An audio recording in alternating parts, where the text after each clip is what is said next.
नमस्कार दोस्तों, सहस्त्र एजुकेशन प्लेटफॉर्म के यूट्यूब चैनल में आप सभी का स्वागत है। आज की इस वीडियो में हम सीजी टेट पेपर 2 में केमिस्ट्री के संपूर्ण पाठ्यक्रम को पढ़ेंगे। यह वीडियो पिछले वर्षों में पूछे गए प्रश्नों का एनालिसिस करके बनाया गया है। इस वीडियो को अंतिम तक देखें, यह आपके एग्जाम के लिए बहुत ही महत्वपूर्ण साबित होगा। इस एक वीडियो में आपके संपूर्ण सिलेबस को कंप्लीट किया गया है। तो चलिए इस वीडियो की शुरुआत करते हैं। तो हम सबसे पहले हम द्रव क्या है पढ़ेंगे, फिर द्रव की अवस्थाओं को देखेंगे। तो चलिए, द्रव ब्रह्मांड में उपस्थित वह सब कुछ जो स्थान घेरता है, जिसमें द्रव्यमान होता है और जो अपनी स्थिति में परिवर्तन का विरोध करता है, वह द्रव कहलाता है। द्रव की 3 अवस्थाएं होती हैं, एक ठोस अवस्था, दूसरा द्रव अवस्था और तीसरा जो है गैसीय अवस्था। सॉलिड, लिक्विड और गैसीय स्टेट में पाए जाते हैं द्रव।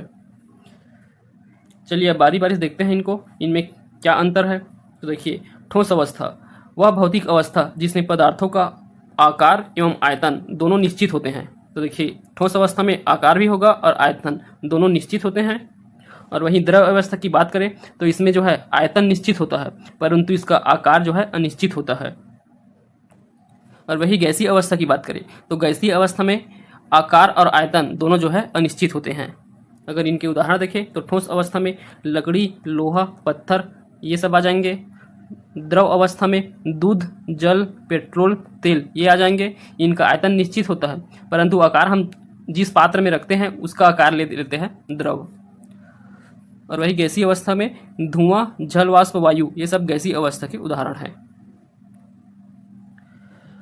द्रव की 2 अन्य अवस्थाएं भी पाए जाते हैं। ये 3 अवस्था के अलावा मेटल्स जो है 2 और अन्य स्टेट में भी पाए जाते हैं, जिसे चौथा और 5वां अवस्था कहा गया है।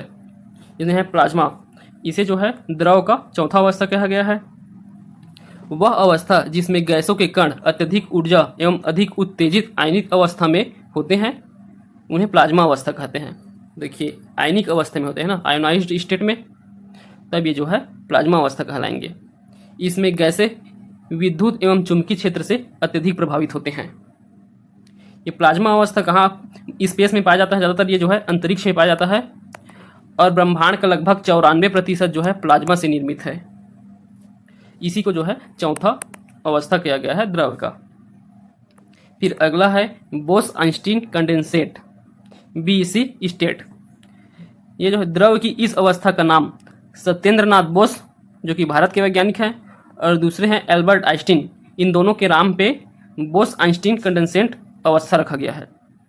द्रव की इस अवस्था का निर्माण तब होता है जब किसी तत्व के परमाणु को परम शून्य ताप हम इससे पहले पढ़ चुके हैं, जो 0 केल्विन और -273.15 सेंटीग्रेड होता है।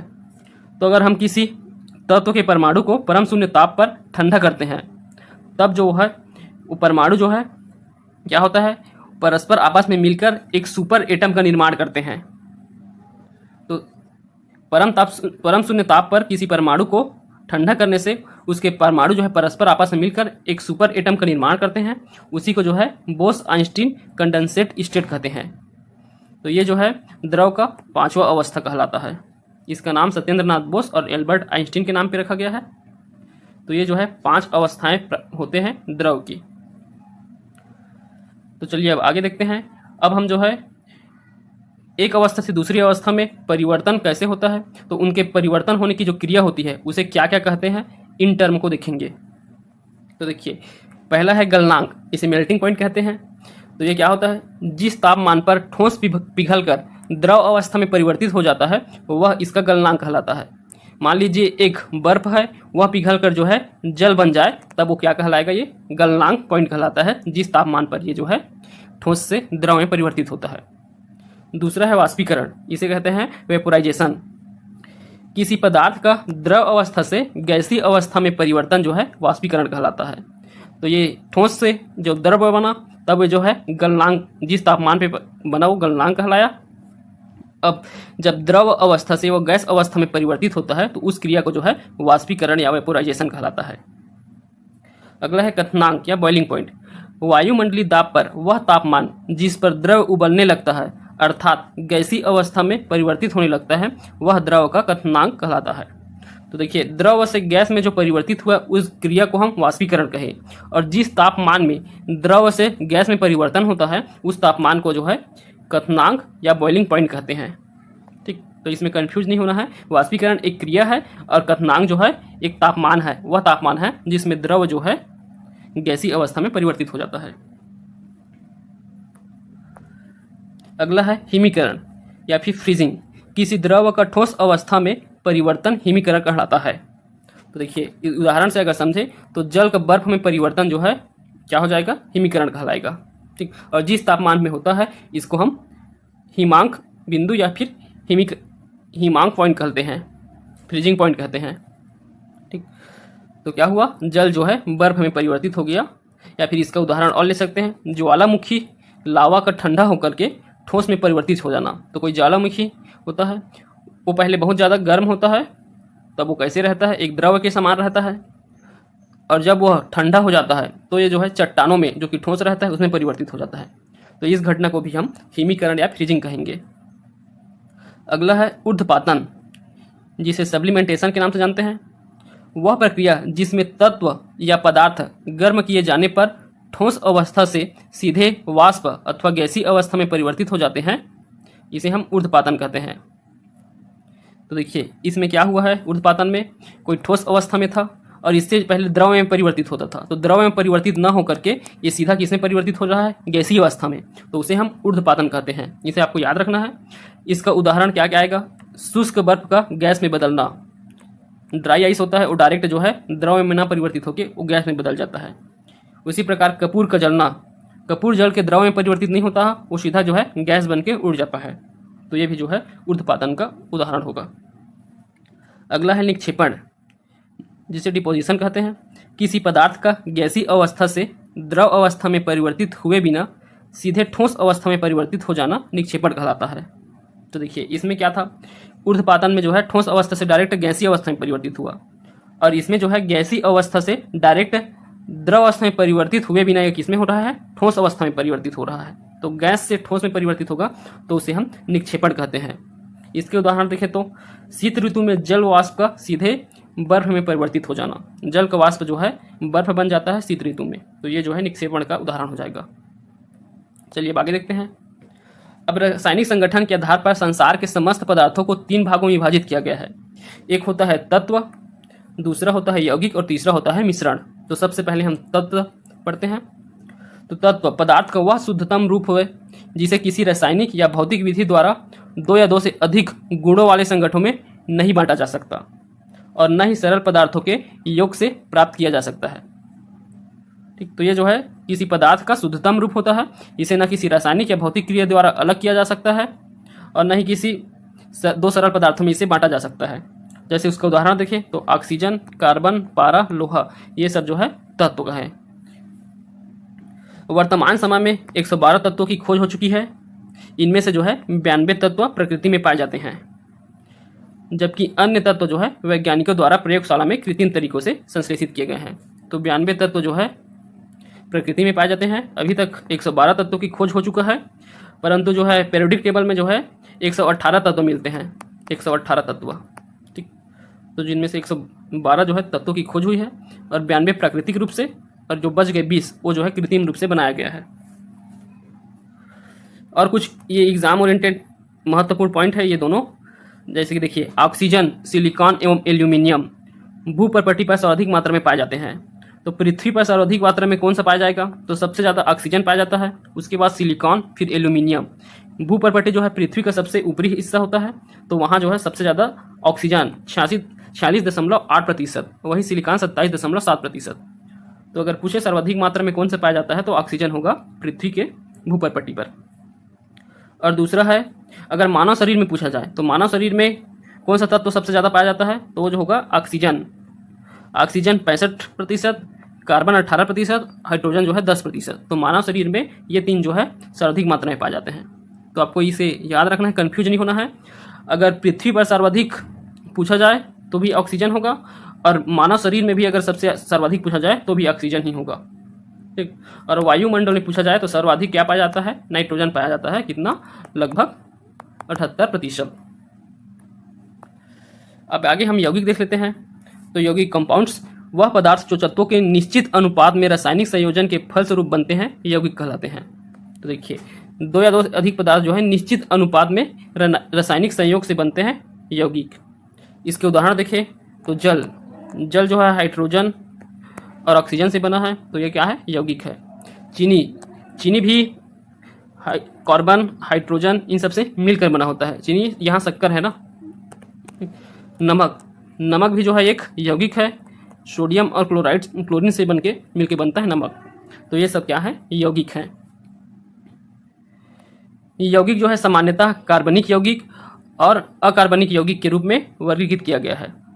तो आपके सिलेबस में जो है यौगिकों के नाम और उसके रासायनिक सूत्र भी दिया हुआ है। हम इसे जो है आगे धातु अधातु पढ़ेंगे, वहाँ हम जो है यौगिकों को देखेंगे इसके रासायनिक सूत्र के साथ। तो अभी हम इतना ही पढ़ते हैं। चलिए आगे हम मिश्रण पढ़ते हैं। अब दो या दो से अधिक तत्वों को अनिश्चित अनुपात में मिलाने से प्राप्त पदार्थ जो है मिश्रण कहलाता है। तो यौगिक में क्या था, निश्चित मात्रा में मिलाते थे, और इसमें जो है अनिश्चित अनुपात में मिलाएंगे। जैसे उदाहरण देखें तो पीतल है, उसमें ये जो है तांबा और जस्ता के मिश्रण से बना होता है पीतल। ठीक, तो ये पीतल जो है तांबा और जस्ता के मिश्रण से बनता है। मिश्रण दो प्रकार के होते हैं, एक समांगी मिश्रण होता है और दूसरा जो है विसमांगी मिश्रण होता है। तो समांगी मिश्रण क्या होता है, जिस मिश्रण के प्रत्येक भाग के संगठन या अवयव और गुणधर्म जो है समान होते हैं, उसे समांगी मिश्रण कहते हैं। जैसे उदाहरण देखें तो चीनी या नमक का जली विलयन। कहने का तात्पर्य यह है कि देखिए, अगर हम नमक का एक जली विलयन बनाते हैं तो नमक का जली विलयन में क्या है, पानी है, उसमें नमक, उसको अच्छी तरह से हम घोल देते हैं। तो अगर हम इस गिलास में से हम उस विलयन का कोई भी मात्रा ले, तो जितना भी मात्रा हम अगर ले रहे हैं उस मात्रा में जो है जितने भी संगठन है उसके गुणधर्म समान होंगे, उसके संगठक समान होंगे, जो कंपोनेंट है वो सभी जो है एक समान होंगे हर आयतन में उसका, तब वो जो है समांगी मिश्रण कहलाएगा। और विसमांगी मिश्रण में क्या होगा, यही जस्ट जो है जो समान है वो समान नहीं रहेंगे। आगे उसे देखेंगे। तो समांगी मिश्रण से संबंधित जो कुछ और टर्म आएंगे उनके वो क्या क्या होते हैं उन्हें देख लेते हैं। तो सबसे पहले विलयन आता है। विलयन तो दो या दो से अधिक पदार्थों का जो समांगी मिश्रण होगा वही जो है विलयन कहलाता है। ठीक, और विलायक, विलयन में उपस्थित अपेक्षाकृत अधिक मात्रा वाले अवयव जो है विलायक कहलाते हैं। जैसे अभी हम उदाहरण देखे हैं, एक नमक है और पानी का मिश्रण बनाया है, उसमें जो है पानी की मात्रा अधिक है, तो पानी की अगर मात्रा अधिक है तो वो जो है विलायक कहलाएगा। जिसकी मात्रा अधिक है वो विलायक कहलाएगा। और विलेय, जिसकी मात्रा कम है, अर्थात इस विलयन में नमक की मात्रा जो है कम है, तो वो क्या कहलाएगा, विलेय कहलाएगा। अब संतृप्त विलयन, सैचुरेटेड सॉल्यूशन क्या होता है, किसी निश्चित ताप पर जब विलयन में विलेय की अधिकतम मात्रा घोली जाती है तब वो जो है संतृप्त विलयन कहलाता है। और असंतृप्त विलयन क्या कहलाता है, जब किसी विलयन में अधिक विलेय घोलना संभव हो। तो इसमें देखिए, विलेय घोलना संभव हो तो वह असंतृप्त विलयन होगा, और अधिकतम विलेय घुली हो, अगर घुल चुका है तब वो जो है संतृप्त विलयन होगा।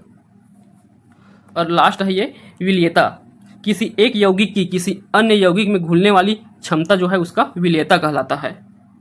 ठीक, तो कोई एक यौगिक है, उसका किसी अन्य यौगिक में घुलने की जो क्षमता होती है वो जो है उस यौगिक की विलेयता कहलाती है। ठीक, तो इतना टर्म आपको याद रखना है। यहाँ से डायरेक्ट आपके लिए प्रश्न बन सकते हैं, स्टेटमेंट में पूछ सकते हैं या फिर इसके परिभाषा से पूछ सकते हैं। तो चलिए अब आगे देखते हैं विसमांगी मिश्रण। वे द्रव्य जिनके प्रत्येक भाग के संगठन तथा गुणधर्म समान नहीं होते हैं विसमांगी मिश्रण कहलाते हैं।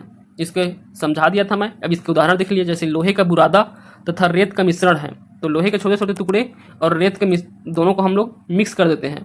तो अगर हम किसी भी आयतन को उठा रहे हैं, कुछ भाग को, तो उसमें जो है उसका संगठन समान नहीं होगा और न ही उसके गुणधर्म समान होगा, इस कारण उसे विसमांगी मिश्रण कहेंगे। कुछ और टर्म भी है, देख लीजिए। जैसे कलील, जिसे कोलाइड भी कहते हैं, ये क्या होता है, तो विभिन्न पदार्थों का ऐसा मिश्रण जिसमें मिश्रित पदार्थों के कण एक दूसरे में सर्वत्र रूप से बिखरे रहते हैं परंतु मिश्रित नहीं होते हैं, ये जो है कोलाइड कहलाता है। इसका उदाहरण है पायस, इमल्सन, झाग, जेल, ये सब कोलाइड कहलाते हैं। अब अगला है निलंबन, सस्पेंशन। यह ठोस पदार्थ व तरल का विसमांगी मिश्रण है। तो जो ठोस पदार्थ हो व तरल दोनों का विसमांगी मिश्रण है, जिसमें ठोस पदार्थ द्रव में परिक्षेपित हो जाती है। तो ठोस पदार्थ जो है द्रव के ऊपर आ जाता है। निलंबन, इसे निलंबन कहते हैं। ठीक, ठोस पदार्थ जब द्रव के ऊपर आ जाए तब वो जो है निलंबन कहलाएगा। इसमें विलेय पदार्थ के कण घुलते नहीं हैं बल्कि माध्यम में ही निलंबित रहते हैं। तो इसमें घुल ना करके वो जो है ऊपर तैरने लगता है, तब ये जो है निलंबन कहलाएगा। चलिए अब आगे देखते हैं। आपके सिलेबस में इसे भी दिया गया है कि मिश्रण के अवयवों का पृथक्करण, तो पृथक करने की जो विधि है उसको पूछा गया दिया है आपके सिलेबस में, तो उससे भी प्रश्न पूछे जाते हैं। तो देखिए पहला है निस्यंदन, फिल्टराइजेशन। तो फिल्टराइजेशन क्या है और इसका प्रयोग कहाँ करते हैं? तो इस विधि का प्रयोग जो है किसी द्रव मिश्रण से अघुलनशील ठोस पदार्थों को पृथक करने के लिए किया जाता है। ठीक, तो कोई द्रव मिश्रण है उसमें अघुलनशील ठोस पदार्थ को अगर पृथक करना है तो हम फिल्टराइजेशन मेथड का प्रयोग करते हैं। अब इसके उदाहरण है दूषित जल का शुद्धिकरण। तो कचड़े पड़ गया रहता है किसी जल में, उस जल का अगर शुद्धिकरण करना है तो हम फिल्टराइजेशन मेथड का प्रयोग करते हैं। इसमें क्या है, एक छन्नी लगा देते हैं, इस छन्नी में द्रव है, उसमें हम कुछ ठोस पदार्थ अपशिष्ट के रूप में है, तो उन ठोस पदार्थों को हम इस छन्नी के माध्यम से उसको फिल्टर कर लेते हैं। यही जो है निस्पंदन या फिर फिल्टराइजेशन कहलाता है। फिर अगला है वर्णलेखन। इस विधि का प्रयोग विभिन्न अवशोषण क्षमता वाले तथा एक विलायक में घुलनशील विलेय पदार्थों को पृथक करने के लिए किया जाता है। तो इसमें अवशोषण करने की जो क्षमता होती है वहाँ प्रयोग किया जाता है। तो देखिए इसका प्रयोग कैसे करना है, इसका उदाहरण देखिए। डाई में वर्णकों का पृथक्करण।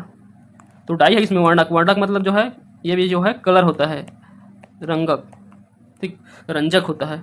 तो रंजक को हम लोग डाई से जो है उसको क्या करते हैं, उसको अगर गर्म करते हैं तो जो है उसका अवशोषण हो जाता है। तो ऐसे, तो इसका प्रयोग कहाँ करना है, जहाँ अवशोषण क्षमता वाले एक विलायक में घुलनशील विलेय पदार्थ को पृथक करने के लिए हम वर्णलेखन मेथड का प्रयोग करेंगे। अगला है क्रिस्टलीकरण, क्रिस्टलाइजेशन।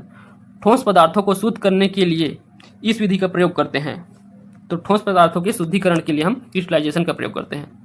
इसके द्वारा क्रिस्टल के रूप में शुद्ध ठोस को विलयन से पृथक किया जाता है। जैसे उदाहरण देखिए, तो समुद्री जल से नमक प्राप्त करना हो तो हम क्रिस्टलाइजेशन मेथड से इसका प्राप्त करते हैं। ठीक, अगला है आसवन, डिस्टिलेशन।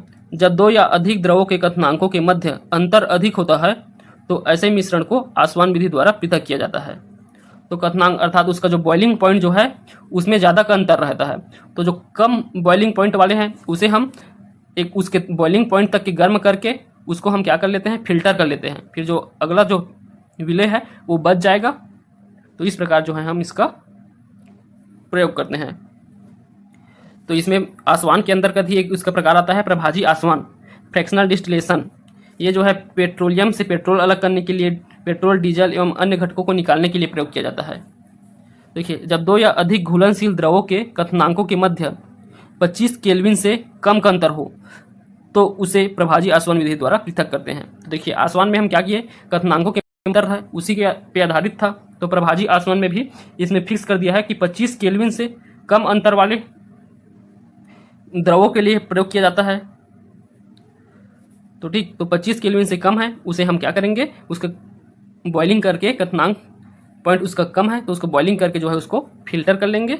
फिर जो बच जाएगा वो जो है पेट्रोल रहेगा, क्योंकि इसका जो क्वथनांक है 25 केल्विन से अधिक होता है। तो ये जो है मिश्रण को पृथक करने की इतनी सारी विधि हैं, इससे डायरेक्ट प्रश्न पूछे जाते हैं, तो इसे आपको याद रखना है। फिर अगला आपके सिलेबस में दिया है द्रव की परमाणु संरचना। तो द्रव की परमाणु संरचना पढ़ेंगे अब। तो सबसे पहले परमाणु क्या होता है और अणु क्या होता है उससे चलते हैं। तो परमाणु, एटम, परमाणु जो है तत्व का वह सूक्ष्मतम कण जो किसी भी रासायनिक अभिक्रिया में भाग ले सकता है परंतु स्वतंत्र अवस्था में नहीं रह सकता, वो जो है परमाणु कहलाता है। परमाणु इलेक्ट्रॉन, प्रोटॉन, न्यूट्रॉन आदि मूल कणों से मिलकर बना होता है।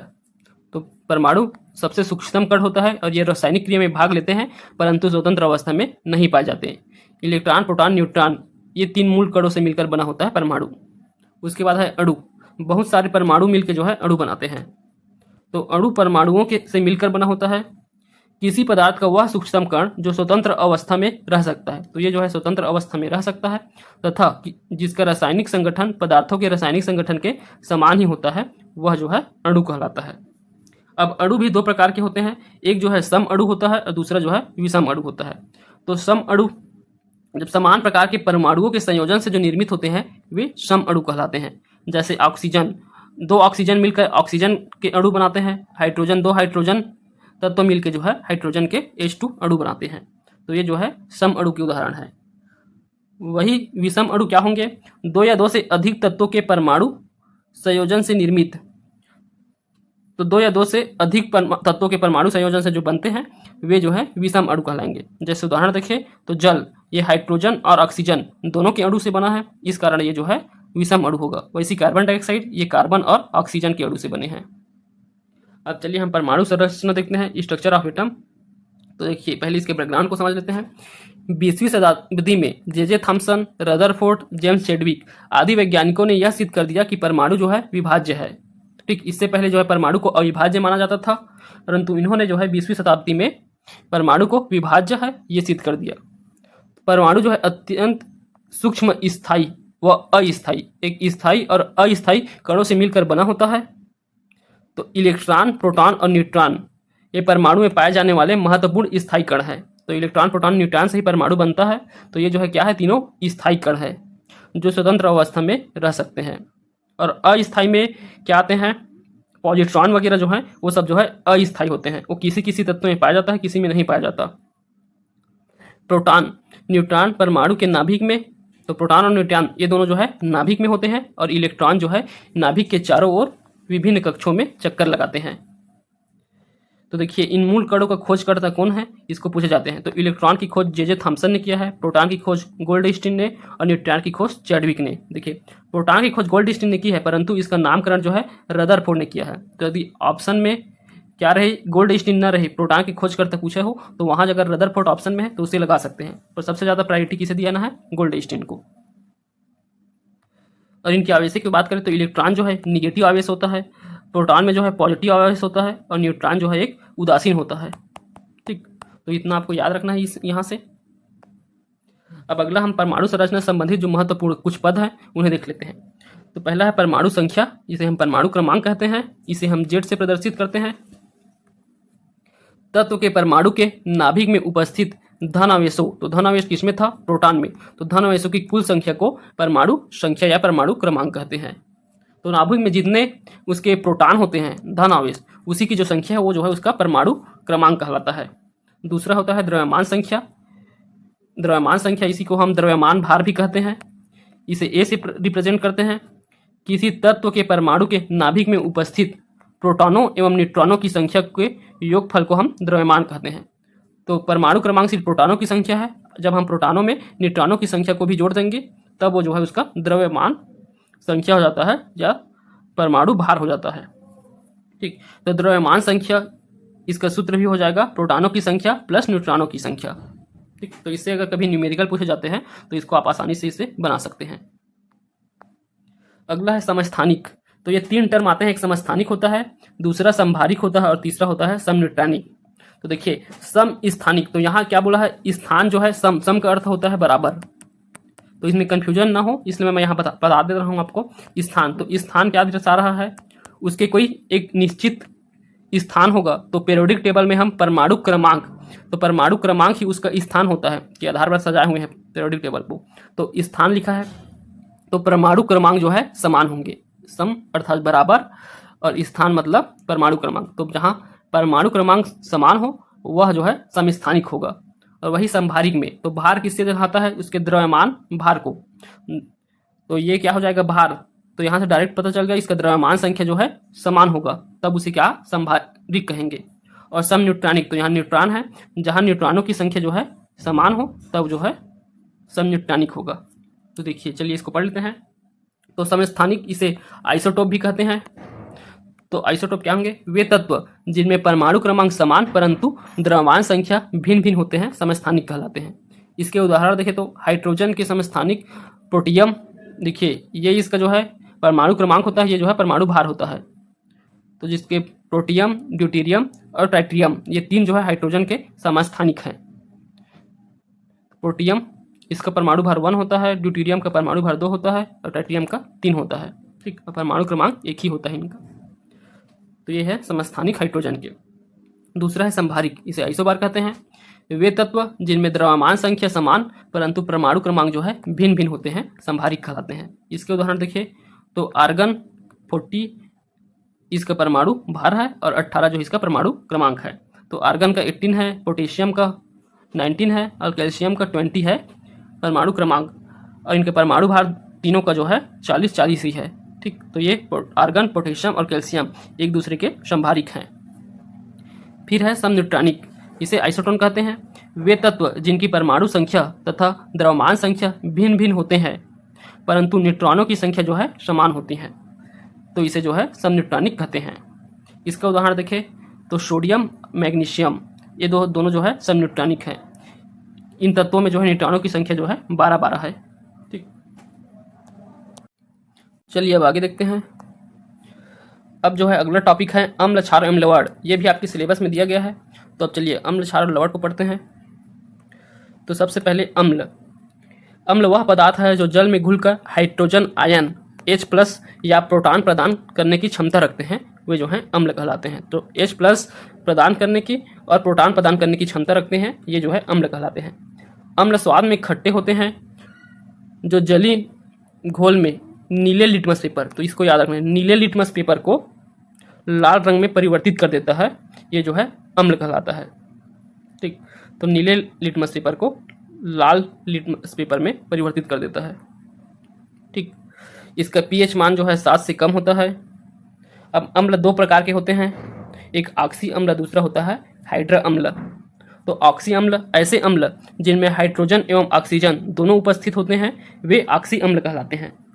जैसे उदाहरण देखें तो फास्फोरिक अम्ल, इसमें हाइड्रोजन भी है और ऑक्सीजन भी है, तो ये जो है ऑक्सी अम्ल कहलाएंगे। और दूसरा है हाइड्रा अम्ल, ऐसे अम्ल जिनमें हाइड्रोजन उपस्थित होते हैं एवं ऑक्सीजन जो है अनुपस्थित होते हैं, वे जो है हाइड्रा अम्ल कहलाते हैं। अर्थात इसमें सिर्फ ऑक्सीजन दिखेंगे परंतु ऑक्सीजन नहीं रहेगा, सिर्फ हाइड्रोजन रहेगा। जैसे इसका उदाहरण है हाइड्रोफ्लोरिक अम्ल HF, तो यहाँ सिर्फ हाइड्रोजन है, ऑक्सीजन नहीं है, तो हाइड्रो अम्ल। तो यहाँ जो मेन पॉइंट है, ये नीले लिटमस पेपर को ये जो है लाल रंग कर देता है, तो इसे आपको याद रखना है। अगर इसे याद रखना है आपको, तो इससे आप याद रख सकते हैं अनिल से। तो देखिए अनिल से अम्ल है, अम्ल क्या करता है, नीले लिटमस पेपर को ये लाल कर देता है। ठीक, तो इससे आप याद रख सकते हैं इसको। अब वही उल्टा क्या होता है उसमें होगा, वो जो है लाल लिटमस पेपर को नीला कौन कर देता है, क्षार। तो इसी से वो भी याद हो जाएगा, अगर एक याद है तो दूसरा को आप आसानी से याद रख लेंगे। जैसे क्षार को देख लेते हैं। क्षार वे रासायनिक पदार्थ जो जलीय विलयन में हाइड्रॉक्सिल आयनों OH- आयन त्याग करते हैं एवं अन्य पदार्थों से प्रोटॉन ग्रहण करने की क्षमता रखते हैं। तो अम्ल जो है प्रोटॉन त्यागने की क्षमता रखते थे और ये जो है प्रोटॉन ग्रहण करने की क्षमता रखते हैं। ठीक, तो ये जो है क्षार कहलाएंगे। क्षार जो है स्वाद में कड़वे होते हैं, तो इसे भी याद रखना है। अम्ल जो है स्वाद में खट्टे होते थे, ये जो है कड़वे होते हैं। अब ये लाल लिटमस पेपर को नीला रंग कर देता है, तो ये उसी से याद हो जाएगा। हम अनिल देखें, उससे अम्ल का याद है तो जस्ट उसका उल्टा जो है क्षार का हो जाएगा। अगर अम्ल नीले को लाल कर रहा है तो क्षार जो है लाल को नीला कर देगा। और इसके संबंध में एक और तथ्य है, ये मिथाइल ऑरेंज को पीला व फिनाप्थलीन को गुलाबी रंग में परिवर्तित कर देता है। तो मिथाइल ऑरेंज है, उसमें अगर कोई क्षार हम लोग मिक्स करते हैं तो वो जो है क्या करता है, उसे पीला कर देता है, और फिनाप्थलीन को जो है ये गुलाबी रंग कर देता है। ठीक, तो इसे भी याद रखना है आपको। इसका pH मान जो है 7 से अधिक होगा। अगर इसका उदाहरण देखें तो अमोनियम हाइड्रोक्साइड NH4OH जो है इसका उदाहरण है, और मैग्नीशियम हाइड्रोक्साइड MgOH2। तो देखिए यहाँ OH है, यहाँ भी OH है, तो ये क्या है, ये क्षार है। तो ये हो गया क्षार। अब हम अम्ल और क्षार में कौन कौन से अम्ल है और उनके स्रोत क्या हैं और उनके उपयोग कहाँ किए जाते हैं, इसे देख लेते हैं। तो सबसे पहले अम्ल को देखते हैं। तो सबसे पहला अम्ल है सिट्रिक एसिड। तो सिट्रिक एसिड ये हमें नींबू और संतरे में प्राप्त होता है। नींबू, इसका उपयोग कहाँ होता है सिट्रिक एसिड का, धातुओं की सफाई करना हो, खाद्य संरक्षण करना हो और चमकदार नमक बनाना हो, तब हम सिट्रिक एसिड का उपयोग करते हैं। एसिटिक एसिड ये जो है सिरका से प्राप्त होता है। इसका प्रयोग हम खाद्य पदार्थों के परिरक्षण में और सिंथेटिक सिरका निर्माण में भी इसका प्रयोग करते हैं, एसिटिक एसिड का। अगला है फार्मिक एसिड। ये जो है मधुमक्खी और चींटियों के डंक में होते हैं। इनका उपयोग जो है फल संरक्षण, रंगाई करने, कार्बनिक संश्लेषण में और चमड़ा उद्योग में इसका प्रयोग किया जाता है। अगला है लैक्टिक एसिड। ये खट्टे दूध और दही में प्राप्त होते हैं। तो दूध और दही में लैक्टिक एसिड प्राप्त होते हैं। इनका प्रयोग हम स्किन केयर के उत्पाद बनाने में करते हैं। जो आपके क्रीम वगैरह बनते होंगे, ये सब किसमें से बनते हैं? ये लैक्टिक एसिड मिला होता है उसमें। ठीक, तो एस्कार्बिक एसिड, अगला है एस्कार्बिक एसिड। ये आंवला, पपीता और ब्रोकली इन सब से प्राप्त होता है और यह जो है विटामिन सी के निर्माण में उपयोग किया जाता है। अगला है एक्जेलिक एसिड। ये जो है पालक और टमाटर से प्राप्त होता है। इसका प्रयोग जो है फोटोग्राफी में, जंग को हटाने में तथा बेकिंग पाउडर के निर्माण में किया जाता है एक्जेलिक एसिड का प्रयोग। अगला है नाइट्रिक एसिड। इसका प्रयोग जो है इसको प्राप्त हम कहाँ से करते हैं? फिटकरी और सोरा से प्राप्त करते हैं। इसका प्रयोग हम विस्फोटक निर्माण में, रॉकेट ईंधन में अक्सीकारक के रूप में ही प्रयोग करते हैं नाइट्रिक एसिड का। ठीक है, तो आपको इस टेबल को अच्छे से एक बार पढ़ देना है, पढ़ के चले जाना है ताकि आपको याद रहे। यहाँ से डायरेक्ट प्रश्न पूछे जाते हैं। अब अगला हम वही सब चीज़ें क्षार के लिए देखते हैं। क्षार है, उनके उपयोग कहाँ करते हैं? तो पहला है सोडियम हाइड्रोक्साइड। तो सोडियम हाइड्रोक्साइड का इसका अन्य नाम है कास्टिक सोडा। तो सोडियम हाइड्रोक्साइड को हम कास्टिक सोडा के नाम से जानते हैं। इसका उपयोग साबुन, कागज, कपड़ा उद्योग, साबुन उद्योग, कागज और कपड़ा उद्योग में किया जाता है और अपमार्जक के निर्माण भी किया जाता है। तो ये सोडियम हाइड्रोक्साइड या फिर कास्टिक सोडा कहलाता है। फिर है कैल्शियम हाइड्रोक्साइड। इसे बुझा हुआ चूना भी कहते हैं। यह चमड़ा उद्योग, अम्लीय मृदा, विरंजक चूर्ण और जल के उपचार में प्रयोग किया जाता है कैल्शियम हाइड्रोक्साइड। अगला है कैल्शियम ऑक्साइड। इसे बिना बुझा हुआ चूना कहते हैं। इसका प्रयोग जो है औषधि उद्योग, कीटनाशक उद्योग, सीमेंट, उच्च श्रेणी के इस्पात बनाने में आदि में इसका प्रयोग किया जाता है कैल्शियम ऑक्साइड का। फिर है मैग्नीशियम हाइड्रोक्साइड। ये बहुत इंपॉर्टेंट है, इसे याद रखना है आपको। इसे मिल्क ऑफ मैग्नीशिया कहा जाता है, मैग्नीशियम हाइड्रोक्साइड को। इसका उपयोग जो है अग्निरोधक और अपशिष्ट जल उपचार में किया जाता है। तो ये जो है अग्निरोधक यंत्रों में और अपशिष्ट जल उपचार में जो है मैग्नीशियम हाइड्रोक्साइड का प्रयोग करते हैं। फिर अगला है मैग्नीशियम ऑक्साइड। इसका उपयोग विद्युत केबल में ताप रोधक के रूप में करते हैं तथा मृदा के उपचार में करते हैं मैग्नीशियम ऑक्साइड का उपयोग। अगला है पोटेशियम हाइड्रोक्साइड। इसे कास्टिक पोटास कहते हैं। इसका उपयोग जो है बैटरियों में विद्युत अपघट्य के रूप में करते हैं तथा मृदु साबुन के निर्माण में व शैम्पू के निर्माण में भी पोटेशियम हाइड्रोक्साइड का प्रयोग करते हैं। तो मृदु साबुन और शैम्पू निर्माण में पोटेशियम हाइड्रोक्साइड का प्रयोग करते हैं। अब अगला देखते हैं लवण। सॉल्ट क्या होता है? अम्ल और क्षार की परस्पर उदासीनीकरण की क्रिया के फलस्वरूप उत्पन्न यौगिक से लवण का निर्माण होता है। देखिए, अम्ल और क्षार दोनों के परस्पर उदासीनीकरण करने की क्रिया से फलस्वरूप हमें एक यौगिक प्राप्त होता है जिसे हम लवण कहते हैं। यह एक आयनिक यौगिक है जो विपरीत आवेशों वाले आयनों के समूह से निर्मित होता है। तो अम्ल प्लस होता है उसमें आयन और क्षार में माइनस आयन होता है। तो इन आवेशों से बनकर एक नया यौगिक बना, उसे हम लवण कहें। जैसे उदाहरण देखें तो सोडियम हाइड्रोक्साइड प्लस हाइड्रोक्लोरिक अम्ल। तो देखिए NaOH ये एक क्षार है और HCl ये एक अम्ल है। इन दोनों के क्रिया से NaCl बनता है सोडियम क्लोराइड। तो ये सोडियम क्लोराइड बना एक और जो है जल बना। ठीक, तो H2O ये क्या हुआ? एक उदासीन निकलेगा जो शुद्ध जल बनेगा। तो ठीक, तो यही जो है लवण होगा। या फिर ये NaCl है, ये जो है क्या है? एक सॉल्ट है। ठीक, तो ये एक क्षार और एक अम्ल के क्रिया से एक साल्ट का निर्माण हुआ है। अब कुछ प्रमुख सॉल्ट हैं, उससे संबंधित प्रश्न पूछे जाते हैं, उन्हें हम देख लेते हैं। तो एक है सोडियम क्लोराइड NaCl। यह समुद्री जल एवं खारे जल की झीलों से प्राप्त होता है, जिसका उपयोग अचार के परिरक्षण में व ठंडे प्रदेशों में जमी बर्फ पिघलाने के लिए किया जाता है। तो अचार को सुरक्षित रखने के लिए सोडियम क्लोराइड का प्रयोग करते हैं और ठंडे प्रदेशों में जो बर्फ जम गए हैं उसे पिघलाने के लिए भी हम सोडियम क्लोराइड का प्रयोग करते हैं। अगला है सोडियम कार्बोनेट या इसे धावन सोडा भी कहते हैं। इसका रासायनिक सूत्र है Na2CO3। तो धावन सोडा श्वेत व रंगहीन चूर्ण होता है जिसका उपयोग कांच, साबुन निर्माण में, साथ ही जल की स्थायी कठोरता के उपचार में भी किया जाता है। ठीक, तो सोडियम कार्बोनेट, तो कार्बोनेट क्या होता है? धावन सोडा होता है। ठीक, अब अगला है सोडियम बाइकार्बोनेट। ये जो है बेकिंग सोडा होता है। इसका रासायनिक सूत्र होता है NaHCO3 × 10H2O। ये जो है सोडियम बाइकार्बोनेट का रासायनिक सूत्र है। तो सोडियम बाइकार्बोनेट ये जो है बेकिंग सोडा होता है। इसका उपयोग कहाँ करते हैं?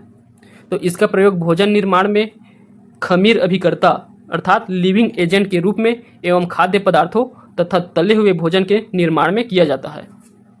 तो ये सोडियम बाइकार्बोनेट है, इसे खाने वाला सोडा कहते हैं, और सोडियम कार्बोनेट को धोने वाला धावन सोडा कहते हैं। अगला है विरंजक चूर्ण। विरंजक चूर्ण इसका रासायनिक सूत्र है CaOClCl। तो इसका उपयोग जो है स्विमिंग पूल को स्वच्छ रखने एवं पेयजल के कीटाणुनाशक में किया जाता है। तो विरंजक चूर्ण को भी याद रखना है। फिर अगला है plaster of Paris. Plaster of Paris का ये रासायनिक सूत्र है, इसे भी याद कर ले, ये भी डायरेक्ट पूछते हैं इससे प्रश्न। यह जिप्सम को 100 सेंटीग्रेड पर गर्म करने पर प्राप्त किया जाता है। जब जिप्सम को हम 100 सेंटीग्रेड पर गर्म करते हैं तो अब हमें प्लास्टर ऑफ पेरिस प्राप्त होता है। इसका उपयोग टूटी हुई हड्डियों को जोड़ने के लिए एवं गृह निर्माण में किया जाता है। अगला है सोडियम नाइट्रेट। इसका रासायनिक सूत्र है NaNO3। इसे चिली साल्ट पीटर भी कहते हैं। तो चिली साल्ट पीटर किसे कहते हैं? सोडियम नाइट्रेट को। अगला है पोटेशियम नाइट्रेट, इसे सोरा कहते हैं। इसका रासायनिक सूत्र है KNO3। तो पोटेशियम नाइट्रेट इसका उपयोग कहाँ करते हैं? रॉकेट के नोदन तथा बारूद बनाने में हम पोटेशियम नाइट्रेट का प्रयोग करते हैं। ठीक, तो इतना आपको इन सभी सॉल्ट को एक बार पढ़ लेना है, यहाँ से ही प्रश्न बनते हैं। अब आगे हम पढ़ लेते हैं ये इसी चैप्टर के अंतर्गत पीएच मान होता है, पीएच स्केल उसे। तो पीएच, तो सबसे पहले इसका तो फुल फॉर्म पूछा जा सकता है कि पीएच का फुल फॉर्म क्या है। तो इसका फुल फॉर्म होता है पोटेंशियल ऑफ हाइड्रोजन। तो पीएच पैमानों को वर्ष 1909 में SPL सोरेनसन द्वारा विकसित किया गया था, जो किसी विलयन की अम्लीयता एवं क्षारीयता की माप को प्रदर्शित करता है।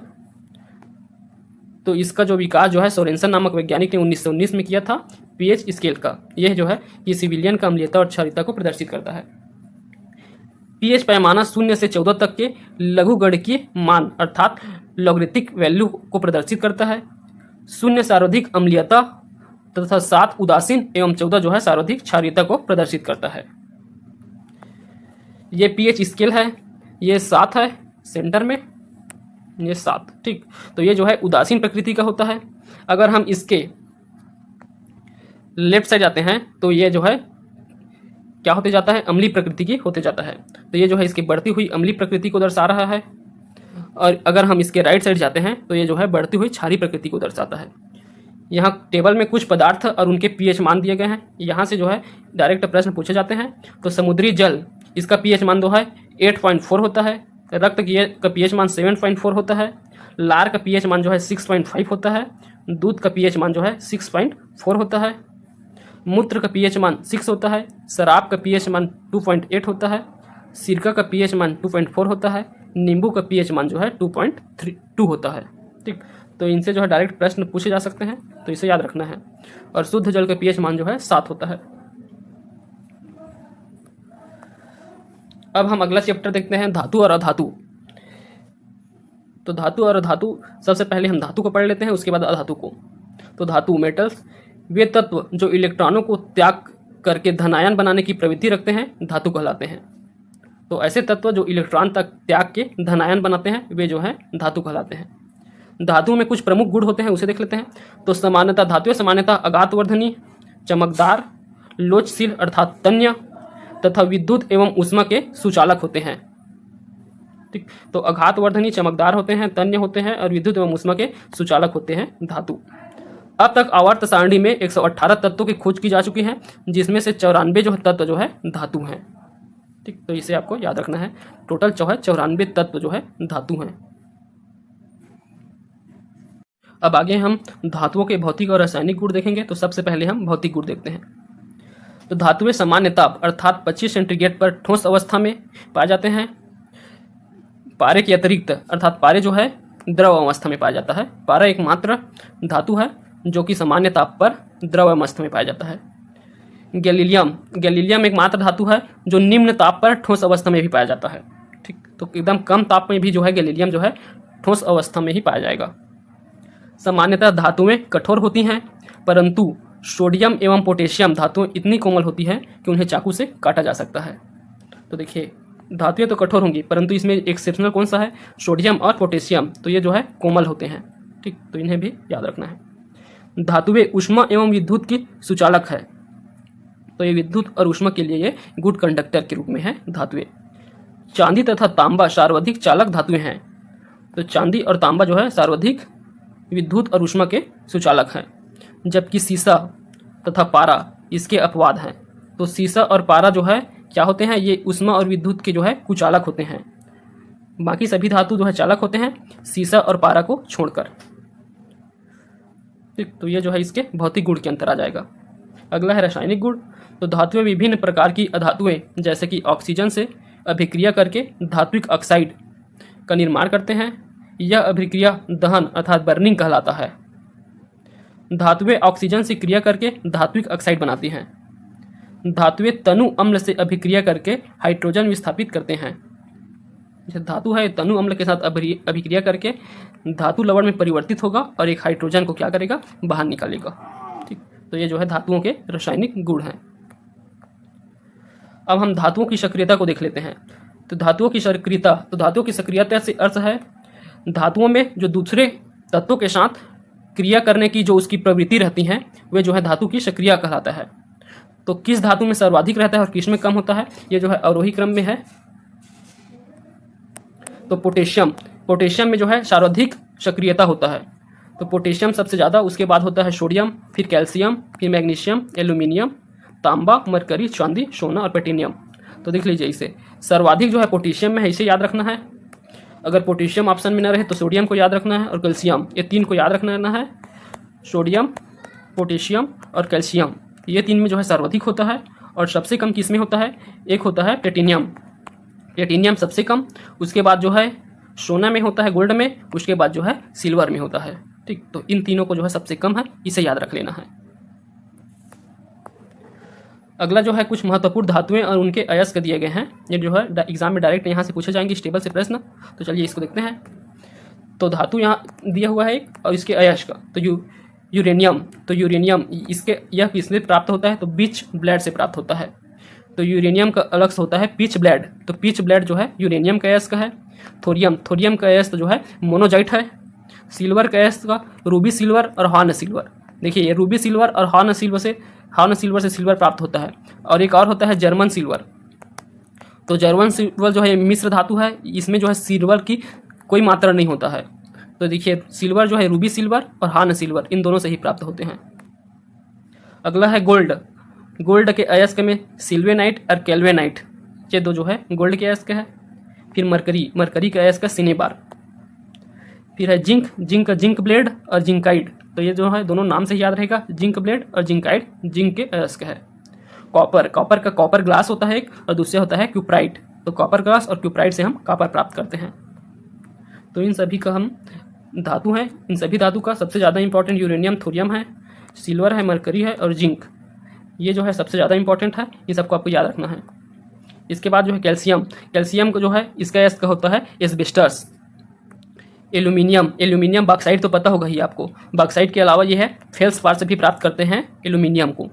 आयरन के चार मुख्य अयस्क आपको पता होगा, हेमेटाइट, लिमोनाइट, मैग्नेटाइट और सीडेराइट। ठीक, तो ये चार जो है आयरन के अयस्क हैं। फिर है लेड का अयस्क है गैलेना। तो ये भी बहुत इंपॉर्टेंट है, लेड का है गैलेना। फिर है मैग्नीज का है पायरोलुसाइट। तो पायरोलुसाइट जो है मैग्नीज का अयस्क है। तो इन दोनों टेबल को आपको अच्छे से पढ़ लेना है। अब अगला है धातुओं से बने महत्वपूर्ण यौगिक।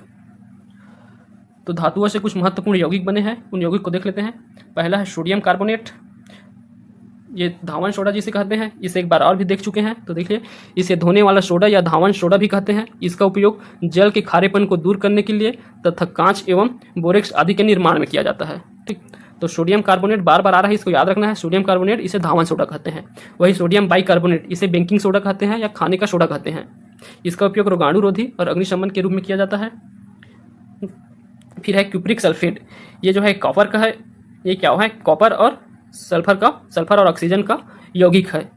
ठीक, तो ये क्या होता है, इसे नीला थोथा भी कहते हैं या फिर नीला कशिम कहते हैं। इसे क्यूप्रिक सल्फेट को नीला थोथा या नीला कशिम कहते हैं। इसका प्रयोग जो है कीटाणुनाशक के रूप में, कवकनाशक के रूप में और विद्युत लेपन में किया जाता है। तो ठीक, क्यूप्रिक सल्फेट को नीला थोथा कहते हैं, इसे याद रखना है। अगला है मर्क्यूरिक सल्फाइड, HgS। यह वर्मिलियन कहलाता है। इसका प्रयोग जो है सिंदूर, औषधि और जल रंग के निर्माण में करते हैं। तो सिंदूर निर्माण, औषधि निर्माण और जल रंग अर्थात वाटर कलर के निर्माण में मर्क्यूरिक सल्फाइड का प्रयोग करते हैं। अगला है सिल्वर नाइट्रेट AgNO3। इसे लूनार कास्टिक कहते हैं। इसका उपयोग मतदाता की उंगलियों में लगाई जाने वाली स्याही के निर्माण में करते हैं। ठीक, तो ये जो है अभी बहुत इंपॉर्टेंट है, अभी इलेक्शन हुआ है तो इससे पूछ सकते हैं। तो सिल्वर नाइट्राइड, ये जो है सिल्वर AgNO3 इसका रासायनिक सूत्र है। इसे क्या कहते हैं? लूनार कास्टिक कहते हैं। इसका उपयोग जो है यही मतदाताओं की उंगलियों में स्याही का निशान लगाने के लिए करते हैं। अगला है सिल्वर ब्रोमाइड AgBr। तो इसका प्रयोग जो है फोटोग्राफी में किया जाता है। ठीक, तो इसको भी याद रखना है। सिल्वर ब्रोमाइड का प्रयोग फोटोग्राफी में करते हैं। और सिल्वर आयोडाइड, इसका प्रयोग जो है कृत्रिम वर्षा में करते हैं। तो इन दोनों में कंफ्यूज नहीं होना है। ब्रोमाइड का प्रयोग जो है फोटोग्राफी में, और आयोडाइड इसका प्रयोग जो है कृत्रिम वर्षा में करते हैं। अब आगे हम मिश्र धातु पढ़ लेते हैं। मिश्र धातु या अलॉय ये क्या होता है? तो दो या दो से अधिक धातुओं व अधातुओं के समांगी मिश्रण को मिश्र धातु कहते हैं। ठीक, तो समांगी मिश्रण हो तभी मिश्र धातु कहलाएगा। मिश्र धातुएं और कुछ मिश्र धातु दिए गए हैं और उनका संगठन कंपोजिशन किसके किससे मिलकर बनता है ये दिया हुआ है, इससे याद करना है आपको। तो पहला है कांस्य, ब्रोंज जो है तांबा और टीन दोनों के मिश्रण से बनता है। तांबा और टीन से कांस्य बनता है ब्रोंज। दूसरा है पीतल जो है तांबा और जिंक से बनता है। ठीक, तांबा में जब जिंक मिक्स करते हैं तब बनता है पीतल। फिर गन मेटल में तांबा, टीन और जिंक तीनों को जब मिला देते हैं तब गन मेटल बनता है। अगला है बेल मेटल, तांबा के साथ टीन, तो तांबा के साथ टीन करके कांच से भी बनता है और तांबा के साथ टीन मिक्स करने से बेल मेटल भी बनता है। तो अगर ऑप्शन में सिर्फ कांच से ना दिखे तो क्या बेल मेटल भी दिख रहा है तो भी क्या होगा, वो सही होगा। फिर है डच मेटल, तो तांबा के साथ जस्ता मिलाते हैं तब जो है डच मेटल प्राप्त होता है। फिर जर्मन सिल्वर यह जो है कॉपर, जिंक और निकल, ये तीन चीज़ों से मिलकर बना होता है। कॉपर, जिंक और निकल। देखिए इसमें सिल्वर है परंतु ये जो है सिल्वर इसमें नहीं होता है। ठीक, तो इसमें जो है सिल्वर नहीं होगा जर्मन सिल्वर में। तो ये कॉपर, जिंक और निकल से बना होता है जर्मन सिल्वर। फिर अगला है नाइक्रोम निकेल, क्रोमियम और आयरन से बना होता है। निकेल, क्रोमियम और आयरन से क्या बना होता है? नाइक्रोम। ठीक, अब आगे हम अधातु पढ़ेंगे। धातुओं की तरह व्यवहार न करने वाले तत्व अधातु कहलाते हैं। तो जो इनका व्यवहार धातुओं के समान न हो वे अधातु कहलाएंगे। अधातुओं में ठोस, द्रव, गैस तीनों प्रकार के तत्व शामिल होते हैं। जैसे कि ठोस में है कार्बन, द्रव में जो है ब्रोमीन और गैस में है हाइड्रोजन। तो ये तीनों प्रकार के प्राप्त होते हैं अधातुओं में। ठोस अधातुएं चमक विहीन होते हैं। इसके अपवाद है आयोडीन अधातु है पर उसमें चमक भी पाया जाता है। मुलायम भी होते हैं एवं क्षणभंगुर होते हैं, परंतु इसका अपवाद है हीरा एक अधातु है परंतु ये मुलायम नहीं, ये कठोर होता है और क्षणभंगुर भी नहीं होता है।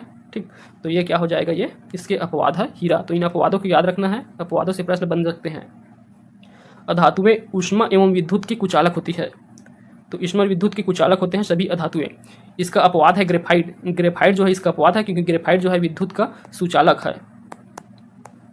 ठीक, तो ग्रेफाइट भी एक अधातु ही है परंतु ये क्या है, ये विद्युत का सुचालक है।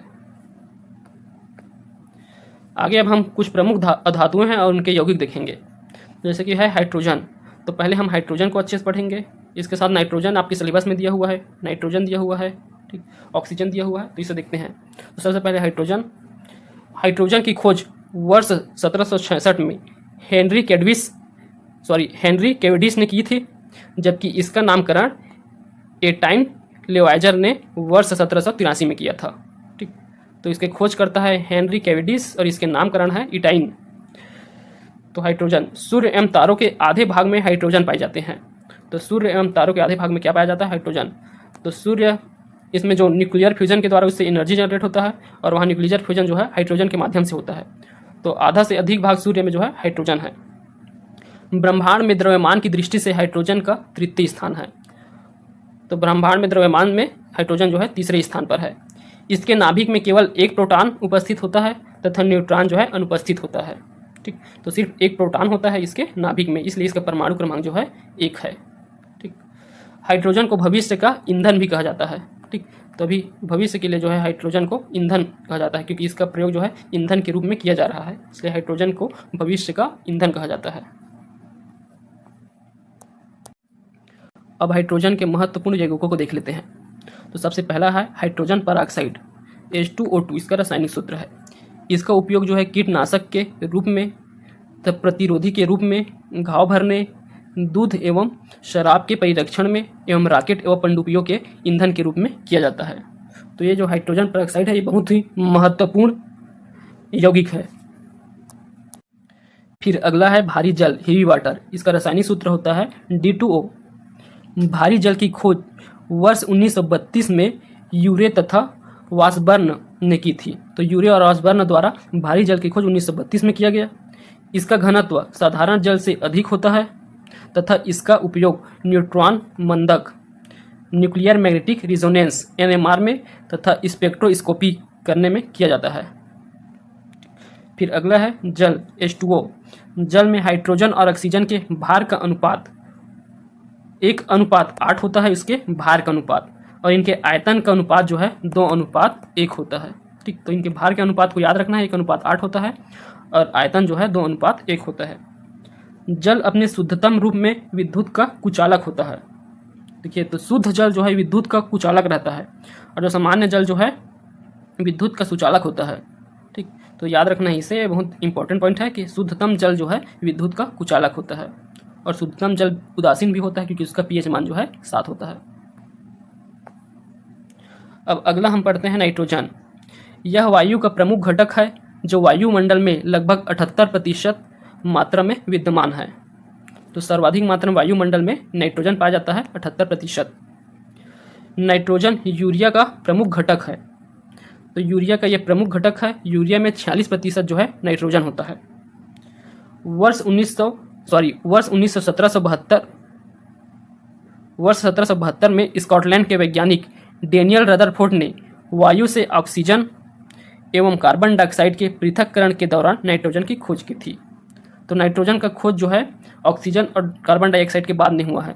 जब वायुमंडल से कार्बन डाइऑक्साइड और ऑक्सीजन को अलग किया गया तो उसमें से जो बच के आया वो जो है नाइट्रोजन बचा, जो कि सर्वाधिक मात्रा में था, लगभग 78%।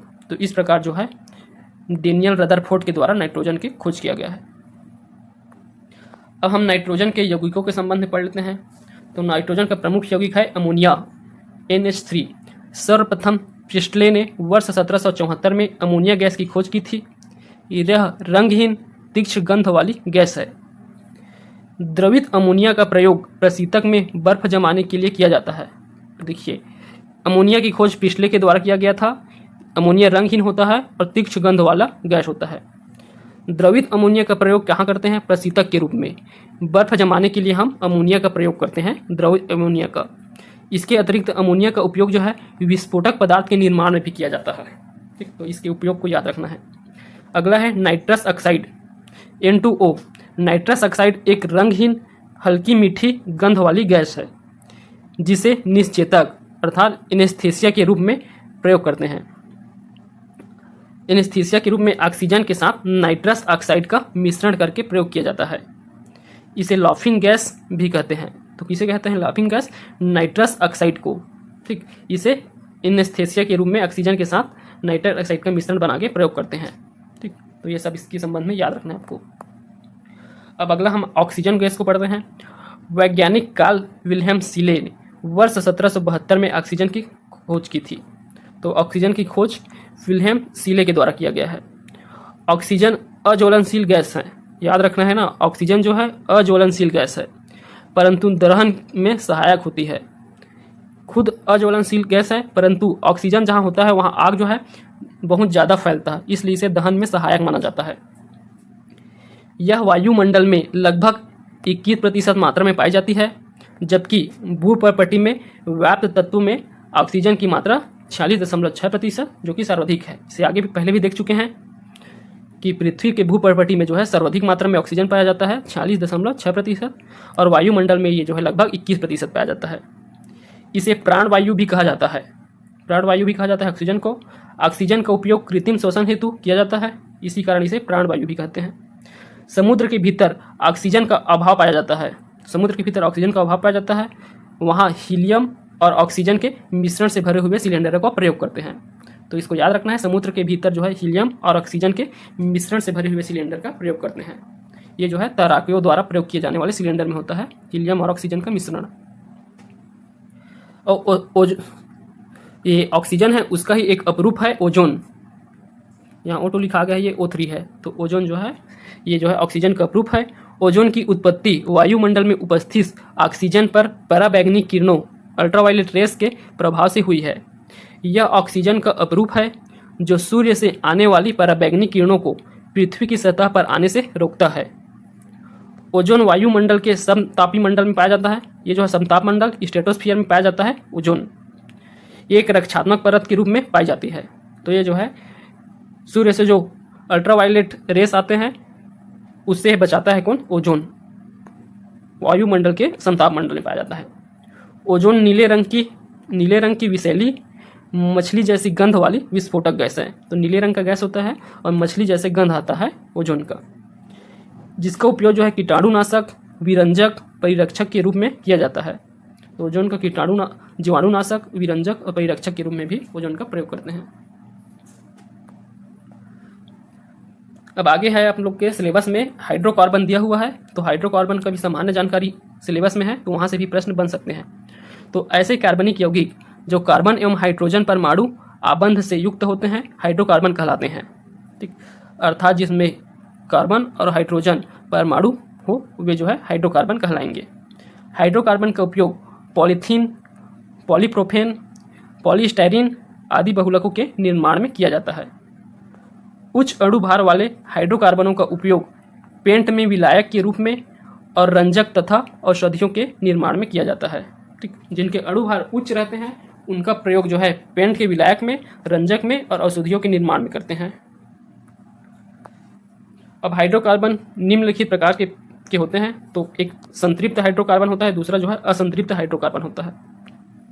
तो संतृप्त हाइड्रोकार्बन ऐसे हाइड्रोकार्बन जिनमें कार्बन हाइड्रोजन परमाणु एकल बंध सिंगल बॉन्ड द्वारा जुड़े होते हैं वे जो है संतृप्त हाइड्रोकार्बन या एल्केन कहलाते हैं।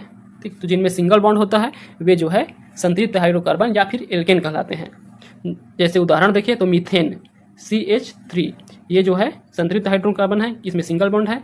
एथेन, प्रोपेन ये सब जो है सिंगल बॉन्ड बनाते हैं, इस कारण ये जो है संतृप्त हाइड्रोकार्बन है। दूसरा है असंतृप्त हाइड्रोकार्बन। ऐसे हाइड्रोकार्बन जिनमें कार्बन परमाणुओं के मध्य द्विबंध डबल बॉन्ड या त्रिबंध ट्रिपल बॉन्ड उपस्थित होते हैं असंतृप्त हाइड्रोकार्बन कहलाते हैं। ठीक, तो इसमें डबल बॉन्ड और ट्रिपल बॉन्ड बनाने वाले जो हाइड्रोकार्बन है वे असंतृप्त हाइड्रोकार्बन कहलाएंगे। अगर जो डबल बॉन्ड बनाते हैं उन्हें एल्किन कहते हैं। इसमें CnH2n ये जो है एल्किन कहलाएंगे डबल बॉन्ड वाले, और ट्रिपल बॉन्ड वाले जो जुड़े हाइड्रोकार्बन एल्काइन कहलाते हैं। इसके जो है रासायनिक सूत्र CnH2n+2 के फॉर्म में होंगे। ठीक, तो ये जो है हाइड्रोकार्बन संतृप्त हाइड्रोकार्बन, असंतृप्त हाइड्रोकार्बन। इनके अलावा एक और होता है एरोमेटिक हाइड्रोकार्बन। कार्बन और हाइड्रोजन के संयोग से निर्मित बेंजीन के समान श्रृंखला वाले हाइड्रोकार्बन जो हैं एरोमेटिक हाइड्रोकार्बन कहलाएंगे। तो सिंगल बॉन्ड, डबल बॉन्ड और ट्रिपल बॉन्ड इनके अलावा अगर ये जो है बेंजीन के समान अगर श्रृंखला बनाते हैं तब ये जो है एरोमेटिक हाइड्रोकार्बन कहलाते हैं। एरोमेटिक को एरिन भी कहा जाता है। ठीक, तो इसे एरिन कहते हैं।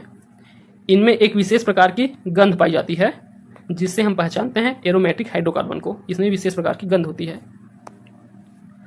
अब कुछ महत्वपूर्ण कार्बनिक यौगिक है, उनका उपयोग कहाँ करते हैं उसे देखेंगे। तो सबसे पहला है क्लोरोफॉर्म। क्लोरोफॉर्म का रासायनिक सूत्र होता है CHCl3। इसे क्या ट्राइक्लोरोमेथेन भी कहते हैं, ट्राइक्लोरोमेथेन। तो क्लोरोफॉर्म का उपयोग निषेचक अर्थात एनेस्थीसिया के रूप में तथा वसा तेल, रबर, मोम आदि के विलायक के रूप में भी किया जाता है। सबसे महत्वपूर्ण है ये एनेस्थीसिया के रूप में प्रयोग करते हैं क्लोरोफॉर्म को। क्लोरोफॉर्म प्रकाश की उपस्थिति में फॉस्जिन COCl2 नामक विषाक्त गैस निर्माण करता है। तो अगर इसमें प्रकाश पड़ता है क्लोरोफॉर्म में तो ये विषाक्त हो जाता है और ये जो है फास्जिन नामक गैस में परिवर्तित हो जाता है। इसलिए क्लोरोफॉर्म को रंगीन बोतलों में रखा जाता है। ठीक, तो इसे विषाक्त ना हो, इसे बचाने के लिए रंगीन बोतलों में रखा जाता है ताकि वहाँ प्रकाश न पहुँच पाए। फिर अगला यौगिक है मिथाइल आइसोसाइनाइड अथवा मिल्क मिक गैस कहते हैं इसको, MIC, मिथाइल आइसोसाइनाइड। इसका रासायनिक सूत्र होता है CH3NCO3। यह एक विषैली गैस है। इसके संपर्क में आने से आँखों में जलन, श्वसन संबंधी समस्या उत्पन्न होती है, जिससे मृत्यु तक हो सकती है। तो ये जो बहुत ही खतरनाक गैस है मिथाइल आइसोसाइनाइड। अब लोगों ने सुना होगा या पढ़ा होगा भोपाल गैस त्रासदी, जो कि 1984 में मध्य प्रदेश के भोपाल में हुआ था। इसका कारण जो है यही गैस था, मिथाइल आइसोसाइनाइड, जो कहाँ हुआ था, यूनियन कार्बाइड संयंत्र, भोपाल के यूनियन कार्बाइड संयंत्र में से मिथाइल आइसोसाइनाइड गैस का रिसाव होने के कारण जो एक त्रासदी हुआ था उसे हम भोपाल गैस त्रासदी के नाम से जानते हैं, जो 1984 में हुआ था। तो ये इसका संबंध जो है किस गैस से था पूछा जाए तो हो जाएगा मिथाइल आइसोसाइनाइड गैस से होगा। ठीक, तो इसे आपको याद रखना है, बहुत इंपॉर्टेंट है ये। चलिए अगला कार्बनिक यौगिक देखते हैं। अगला है अश्रु गैस, टीयर गैस। इसे लैक्रीमीटर के नाम से भी जानते हैं। यह एक कार्बनिक यौगिक है। इसका रासायनिक सूत्र होता है CCl3NO2।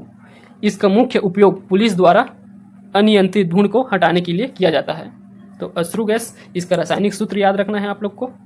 इसका उपयोग पुलिस द्वारा करते हैं ज़्यादातर, अनियंत्रित धुएं को हटाने के लिए अश्रु गैस चलाया जाता है। अगला है मस्टर्ड गैस। इसका रासायनिक सूत्र होता है C4H8Cl2S। सरसों जैसी गंध वाली यह गैस त्वचा के संपर्क में आने पर शरीर में फफोले उत्पन्न करती है। तो ठीक, मस्टर्ड गैस इसे क्यों करते हैं, इसमें जो है सरसों का गंध आता है। ये जो है त्वचा से संपर्क में आने पर ये शरीर में फफोले, तो ये त्वचा के लिए हानिकारक होता है। त्वचा के संपर्क में आने से शरीर में फफोले पड़ने लगते हैं। मस्टर्ड गैस का उपयोग प्रथम विश्व युद्ध के समय जर्मनी की सेना के द्वारा किया गया था। तो ये जो है मस्टर्ड गैस प्रथम विश्व युद्ध के समय सामने आया था और इसका प्रयोग जो है जर्मनी की सेना के द्वारा किया गया था। अगला है क्लोरोफ्लोरोकार्बन्स, या इसी को फ्रियान कहते हैं, CFC। ये ओजोन परत का क्षरण करते हैं। क्लोरोफ्लोरोकार्बन का उपयोग AC एवं रेफ्रिजरेटर के प्रशीतक के रूप में प्रयोग करते हैं। तो क्लोरोफ्लोरोकार्बन जो है AC और रेफ्रिजरेटर में होते हैं और जो कि क्या काम करते हैं, प्रशीतक के रूप में उसको ठंड रखने के कार्य में आते हैं क्लोरोफ्लोरोकार्बन। ये योजन क्षरण के लिए सबसे उत्तरदायी गैस है क्लोरोफ्लोरोकार्बन। अगला है डाइक्लोरो डाइफिनाइल ट्राइफ्लोराइड एथीन, जिसे DDT के नाम से जानते हैं, DDT का फुल फॉर्म ही पूछा जा सकता है। तो डाइक्लोरो डाइफिनाइल ट्राइक्लोरोएथेन, ये DDT का फुल फॉर्म हो जाएगा। यह रंगहीन रवेदार रसायन है। इसके कीटनाशक गुण की खोज वर्ष 1939 में पाल हरमैन मूलर ने की थी। तो इसका खोज कौन किया है, पाल हरमैन मूलर। द्वितीय विश्व के समय इसका प्रयोग मलेरिया एवं टाइफस रोगों के उपचार के लिए किया गया था, DDT का। ठीक, तो मलेरिया और टाइफस रोगों के उपचार में प्रयोग किया गया है कब, द्वितीय विश्व युद्ध में DDT का। इसका प्रयोग कीटनाशक के रूप में किया जाता है। तो DDT कीटनाशक के रूप में, मच्छर मारने के लिए DDT का प्रयोग करते हैं। ठीक, तो इस प्रकार यह जो है ये सभी जो है कार्बनिक हाइड्रोकार्बनिक यौगिक है। अब आगे आप लोग के केमिस्ट्री के सिलेबस में हरित प्रभाव, ग्रीन हाउस इफेक्ट दिया गया है। तो चलिए ग्रीन हाउस इफेक्ट क्या है उसे समझ लेते हैं। ग्रीन हाउस प्रभाव वह प्रक्रिया है जिसमें सूर्य से आने वाली लघु विकिरण तरंगे पृथ्वी पर तो पहुंच जाती है, किंतु पृथ्वी की सतह से परिवर्तित होने वाली दीर्घ विकिरणें तरंगे बाह्य वायुमंडल में जाने से पहले ही ग्रीन हाउस गैसों द्वारा अवशोषित कर ली जाती है। ठीक, तो सूर्य से विकिरण आते हैं, लघु विकिरण आते हैं जो हानिकारक होते हैं। वे जो है क्या, पृथ्वी की सतह से परिवर्तित होने वाली दीर्घ विकिरण तरंगे तो आ तो जाती है, परंतु वो जो है वापस नहीं आ जाती। और इसके कारण, इसका कारण क्या होता है, ग्रीन हाउस गैसों के कारण वो जो है वापस नहीं जा पाता। ग्रीन हाउस गैसें इन्हें अवशोषित कर लेते हैं विकिरण तरंगों को। इस कारण जो है पृथ्वी का औसत तापमान बढ़ने लगता है। ठीक, तो ये जो है ग्रीन हाउस इफेक्ट कहलाता है। तो कुछ प्रमुख ग्रीन हाउस गैसें हैं जिनके द्वारा जो है विकिरणों को अवशोषित किया जाता है। तो उसमें सबसे पहला है कार्बन डाइऑक्साइड। तो कार्बन डाइऑक्साइड ग्रीन गैसें हैं, इनको याद रखना है, ग्रीन गैसें बहुत इंपॉर्टेंट है। कार्बन डाइऑक्साइड, मीथेन, जल वाष्प, chlorofluorocarbon, nitrogen trifluoride, nitrous oxide, hydrofluorocarbon और परफ्लोरोकार्बन। तो ये सभी जो है प्रमुख ग्रीन हाउस गैसेस हैं। इन्हीं के द्वारा जो है विकिरणों को अवशोषित किया जाता है इन्हीं के वजह से जो है पृथ्वी का तापमान बढ़ता है और इसी के परिणाम स्वरूप ये वैश्विक तापमान ग्लोबल वार्मिंग होता है। तो ग्लोबल वार्मिंग क्या होता है?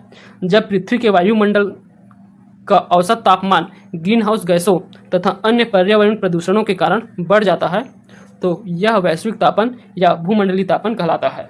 तो वही ग्रीन हाउस इफेक्ट के ही कारण ये वैश्विक तापन उत्पन्न होता है। यह संपूर्ण परितंत्र पर नकारात्मक प्रभाव डालता है। कार्बन डाइऑक्साइड वैश्विक तापन के लिए सर्वाधिक उत्तरदायी कारक है। तो इतना आपको वैश्विक तापन के संबंध में याद रखना है। और ग्रीन हाउस गैस, तो ये गैसेस का कुछ का नाम याद रखना है। सबसे इंपॉर्टेंट कार्बन डाइऑक्साइड, मीथेन होता है, फिर नाइट्रस ऑक्साइड, क्लोरोफ्लोरोकार्बन, ये जो है सबसे प्रमुख गैसेस है। इनके वजह से जो है वैश्विक तापन ग्लोबल वार्मिंग होता है। तो आप लोग का लगभग संपूर्ण केमिस्ट्री का जो संपूर्ण सिलेबस है उसको इस वीडियो में पूरा करने का प्रयास किया गया है। इस वीडियो को आप एग्ज़ाम से पहले 1-2 बार जरूर देखें। इस वीडियो के आधार पे आपके पूछे गए सभी प्रश्न जो है बन जाएंगे। तो अगर आपको वीडियो पसंद आया तो लाइक करें, शेयर करें, कमेंट करें और चैनल को सब्सक्राइब कीजिए। अगर आपको इस वीडियो का PDF प्राप्त करना है तो आप टेलीग्राम चैनल को ज्वाइन कर सकते हैं। उसका लिंक जो है यहाँ दिया गया है। धन्यवाद।